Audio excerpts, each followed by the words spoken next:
Ordinarily, I'd wax lyrical about the week that has been, but it feels like a bit of a slump compared to the week that was. That isn't to say that there isn't plenty of news to talk about though, so we'll jump straight into the Friday news wrap-up for the 4th of November 2011. Sure, Halloween has come and gone, but the sales still linger, and Full Fat, not to be outdone by any other competitor, has slashed the prices of its titles until Monday the 7th of November. What this means for you is a chance to check out Flick Golf Extreme, Flick Soccer, Zombie Flick, Hotspot Football, and Coin Drop for only 99 cents a pop. Given how much replay value there is in mastering these games, it's worth picking up a game or two while you have the chance. For some, like myself, it's getting harder and harder to get excited about tower defense titles. Some manage to pierce the calloused shell of my gaming psyche, but most simply come and go, adding a drop or two of uniqueness to the mix.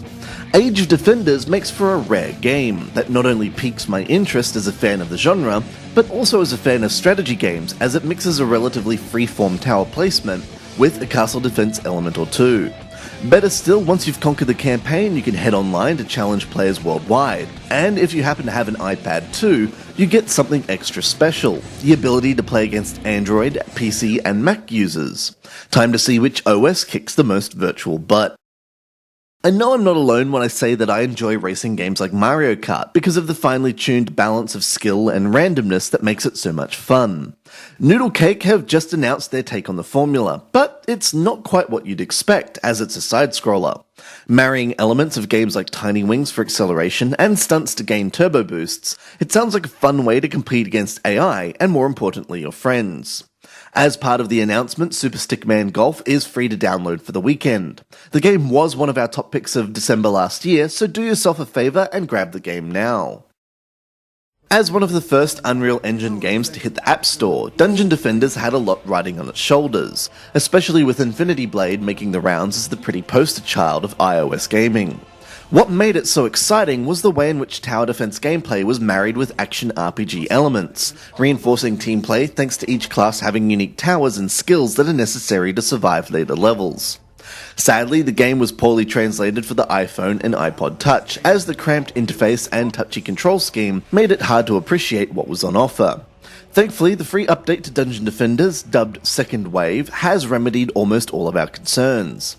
First and foremost, the interface has been scrubbed to show more of the action, while still being as informative as ever, while the controls have been revamped with an intuitive touch and swipe system that moves your character and the camera easily.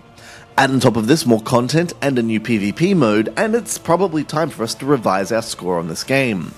I just need to stop playing it first. This week, AppSpy.com managed to catch up with Massive Joe Studios and learn more about the people who made Age of Monsters Rock Paper Scissors possible, and much fun was had. But while a lot of effort has gone into the promotion of the game, is it really worth your time? That's a tricky one because ultimately it really is just the classic rock paper scissors gameplay, albeit with a shiny interface. Interestingly, this does have some appeal, but not a long-lasting one. Do you have a dispute that can't be settled easily? Find your friends an Age of Monsters RPS and set the conditions of winning, then input the 3 commands you're willing to bet on. Each of the gorgeously designed characters has a unique animation to show off their attacks, and if you're lucky, you'll win and get a neat little victory dance. Ultimately, it's a gimmick and one set to lay the foundations for future games in the Age of Monsters world. The game is free, and for those without friends to play with, you can compete against the AI, but where's the fun in that? Controversially, this week I find it hard to legitimately award a Game of the Week to any game that we've had a look at. This includes games we're yet to publish reviews for. And despite it not being our fault that the releases were a bit lacking, I feel I should apologise for not being able to choose a winner. For those looking for a sort of gem this week, check out Zombieville USA 2. While it failed to impress us at AppSpy, I must concede that we're clearly missing something, as its beat-em-up formula has many gamers jumping over the moon. Hit the link in the description to see if it's something that tickles your fancy. And we'll have more reviews and news coming right at you after the weekend. For now, have fun, and we'll see you next Friday for the next wrap-up. This has been Andrew with AppSpy.com. We review, you decide.